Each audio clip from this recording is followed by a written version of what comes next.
چاہت کے بغیر کامیاب نہیں ہو سکتے، تو مسلمان اس زمانے میں اپنے مسائل کے حل کے لیے ان اسباب سے کیسے امید لگائے بیٹھا ہے جو اسباب اللہ نے غیروں کو ناراض ہو کر دیے ہیں؟ خوب سمجھنا چاہیے، اللہ تعالیٰ نے اسباب دیے اس امتحان کے لیے، ہم دیکھتے ہیں کہ تو ہم اس میں کتنا یاد رکھتے ہو۔ سلیمان علیہ السلام کو جسمانی قوت بھی خوب دی، اعلیٰ نسل کی بیویاں بھی دی، خوب بچے جننے والی، اور اعلیٰ قوت بھی دی، اور اس سب کے ساتھ اعلیٰ نیت بھی دی کہ میں ان بیویوں سے 100 مجاہد اللہ کے دین کی محنت کے لیے ان بیویوں سے 100 مجاہد پیدا کرنا چاہتا ہوں۔ فوج پبلک سے نہیں بنانا چاہتے، بلکہ اپنی اولاد کو مجاہد بنانا چاہتے ہیں۔ نیت اتنی اچھی، ارادہ اتنا اچھا، اسباب پورے مہیا، اللہ کی طرف سے ملی ہوئی وہ قوت جو شاید اور انبیاء علیہ السلام کو نہیں ملی ہے، مادی اسباب سے، ہر اعتبار سے۔ حب لی ملک لا ينبغی لأحد من بعدی، ایسی بادشاہت ملی ہے۔ اللہ نے آزمایا، اسباب ہم نے دیے ہیں، یہ ان اسباب میں ہمارے بغیر کچھ کر سکتے ہیں؟ سلیمان علیہ السلام نے ارادہ نیک کیا، فرشتے نے یاد بھی دلایا کہ اپنے ارادے کو اللہ کی چاہت پر موقوف کر لو، انشاءاللہ کہہ لو، لیکن بھول گئے۔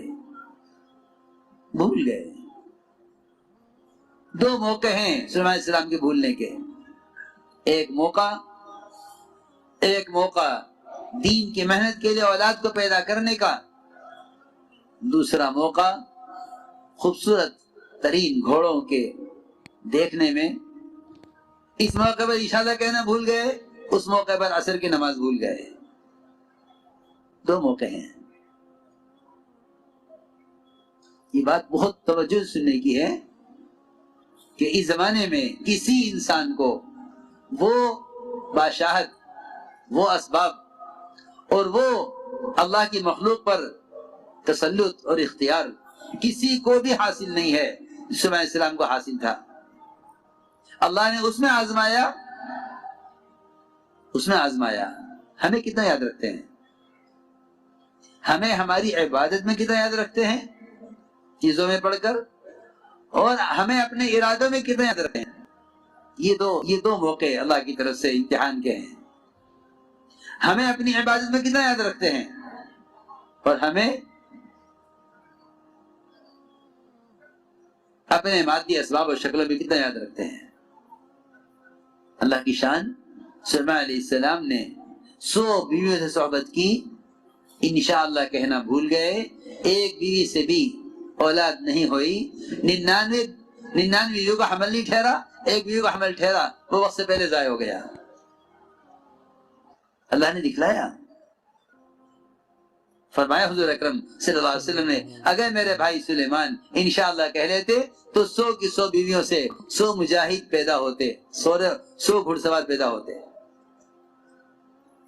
میں یہ مثال دے رہا ہوں، اس مثال کو غور کریں، اور ہم اپنے ہاتھوں میں جو ہمارے چند مادی شکلیں، کچھ کارخانے، کچھ زمینیں، کچھ چھوٹی موٹی دکانیں ہم لیے بیٹھے ہیں، ان اسباب کو غور کریں، ان اسباب کو غور کریں۔ دوسرا موقع یہ میں نے عرض کیا کہ وہ دنیا کو مزین کر کے دیکھنا چاہتے ہیں اللہ تعالیٰ کہ ہمیں کتنا یاد رکھتے ہو۔ گھوڑے دیکھنے مشغول ہوئے اور عصر کی نماز قضا ہو گئی، گھوڑوں کو کاٹ ڈالا، یہ زندہ رہنے کے قابل نہیں ہے، اللہ کی یاد سے غافل کر دیا، عصر کی نماز قضا ہوئی۔ سلیمان علیہ السلام کو اتنا غم تھا اس کا کہ سورج کو واپس نکلوایا اللہ سے کہہ کر اس دن کی عصر پڑھنے کے لیے، اے اللہ مجھے آج کی عصر پڑھنی ہے، سورج کو واپس لا۔ اس لیے میرے دوستو عزیزو، اچھی طرح سمجھ لو ان اسباب کی کیا حیثیت ہے جن کو ہم معبود بنا کر بیٹھے ہوئے ہیں۔ ان اسباب کی حیثیت یہ ہے کہ ان اسباب میں اللہ کی مشیت کے بغیر کچھ نہیں ہوگا، اللہ کی مشیت اسباب کے ساتھ نہیں ہے، اس کی مشیت اس کی اطاعت کے ساتھ ہے۔ اسباب میں حکم پورا کرو گے تو اللہ حکم پر کامیاب کرے گا، سبب پر نہیں۔ اسباب میں حکم پورا کرو گے تو اللہ حکم پر کامیاب کرے گا، سبب پر نہیں. اصل بات یہ ہے. اس لیے میں نے عرض کیا کہ اللہ کے ساتھ گمان ٹھیک کرو.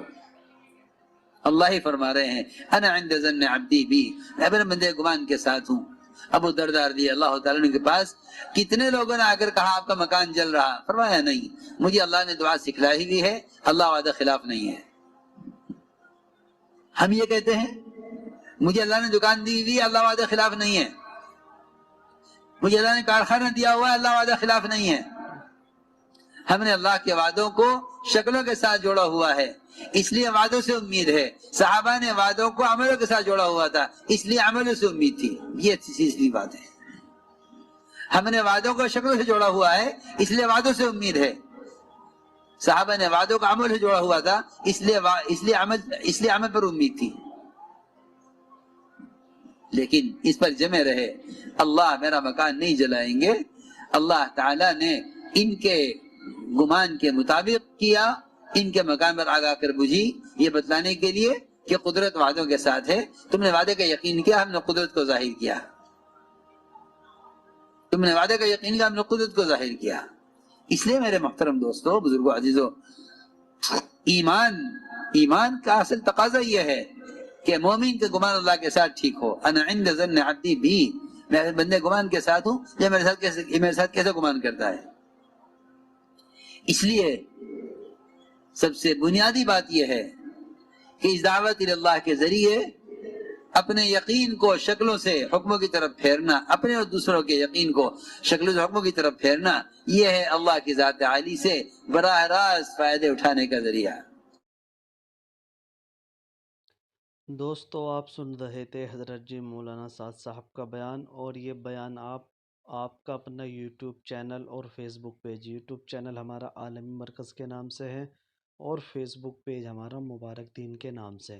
اگر آپ اس بیان کو ہمارے یوٹیوب چینل عالمی مرکز پر سن رہے ہیں تو ہمارے چینل کو سبسکرائب ضرور کریں، اور اگر آپ اس بیان کو ہمارے فیس بک پیج مبارک دن آفیشیل پر سن رہے ہیں تو ہمیں لائک کریں، فالو کریں، ویڈیو کو زیادہ سے زیادہ شیئر کریں.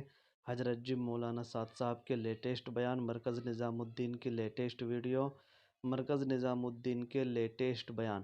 اگر آپ مرکز نظام الدین کی لیٹسٹ ویڈیو دیکھنا چاہتے ہیں تو آپ ہمارے فیس بک پیج مبارک دن آفیشیل کو فالو ضرور کریں، اور لیٹسٹ بیان سننے کے لیے، لیٹسٹ جانکاری مرکز نظام الدین بنگلے والی مسجد کی سننے کے لیے، جاننے کے لیے ہمارے فیس بک پیج اور یوٹیوب چینل عالمی مرکز، فیس بک پیج مبارک دن آفیشیل کو فالو ضرور کریں. ملتے ہیں ایک اور نئے بیان کے ساتھ، تب تک کے لیے اللہ حافظ.